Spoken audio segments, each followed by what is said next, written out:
నీ ధర్మాన్ని నువ్వు ఆచరించాలా, నీ కర్తవ్యాన్ని నువ్వు చేయాలి అని ఉపదేశం చేస్తున్నాడు అర్జునుడికి. అర్జునుడికి కాదు, మనకు చెప్తున్నాడు. జీవుడు మనం అర్జునుడు రూపంలో ఉన్నాం, భగవంతుడు మనలోనే ఉన్నాడు.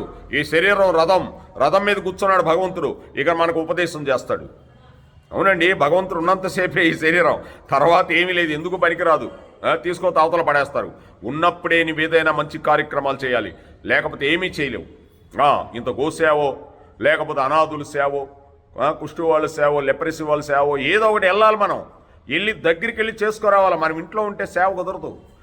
భగవంతుడి దగ్గరికి వెళ్ళి గుడికి వెళ్ళి గుడిలో ఏముండయో చూసుకొని, ఎక్కడన్నా గుడికి పోయి అలా ఊడవటం, గుళ్ళో ఏదైనా మంచి చెట్లు వేయటం, లేకపోతే గుళ్ళో చెట్లు తీసుకొని ఇంట్లో పెట్టుకోవటం, అదే పని. మన వేణుగోపాల స్వామి గుళ్ళో ఏ చెట్టు వేసినా బ్రతకనివ్వరు. ఏదైనా నేను మొత్తం ఎత్తుకోపోతుంటారు. ఏం చేస్తాం? కాబట్టి మంచి పనులు చేయాలా భగవంతుడు చెప్పేది. భగవంతుడి దగ్గరికి తీసుకుపోతుంటే మనం ఏం చేయగలుగుతామండి? నిజంగా అబద్ధమే ఉంది. కృష్ణం ముందే జగద్గురు, అదే భగవంతుడు చెప్తున్నాడు.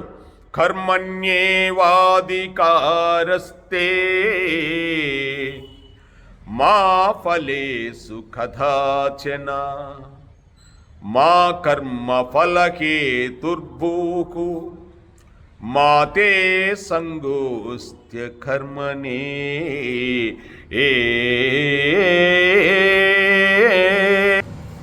కర్మలను ఆచరించుట ఎందే నీకు అధికారము కలదు పార్థ, వాటి ఫలితం మీద నీకెన్నడూ లేదు.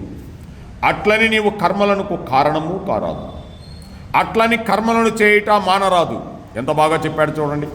అంటే పిల్లవాడు చదువుకోవాలి, చక్కగా చదువుకోకుండా నేను ఎగ్జామ్ పాస్ అవుతానంటే పాస్ అవుతాడా? తన డ్యూటీ తను చేయాలి. అదే కర్మ అంటే పని, ఎవరు పని వాళ్ళు చేయాలి. ఉద్యోగం పని ఉద్యోగం చేయాలి. ఉద్యోగం పోతే నీకు జీతం ఇవ్వడం లేదా? ఎందుకు చేయవు? ఖచ్చితంగా చేయాల్సిందే. 8 గంటల్లో ఒక్క పని కూడా వేస్ట్ చేయకుండా 8 గంటలు చేయాల్సిందే. మరి గుళ్ళో పని పూజారిగా చేయటం లేదా? పొద్దున్న 4 గంటలకు వచ్చి మనం వచ్చినా రాకపోయినా చేసుకుంటా పోతుంటాడు ఆయన. మనం ఒకవేళ చలికో వానకో రాకపోయినా భగవంతుడి సేవ చేయాల్సిందే. ఇంట్లో అమ్మ వంట చేయడం లేదా? మీరు నిద్రపోతే మీరు లేసాలకి నాన్నగారు ఉద్యోగం చేసి సంపాదించడం లేదా? నీ డ్యూటీ నువ్వు ఎందుకు చేయలేవు? భగవంతుడు అడుగుతున్నాడు.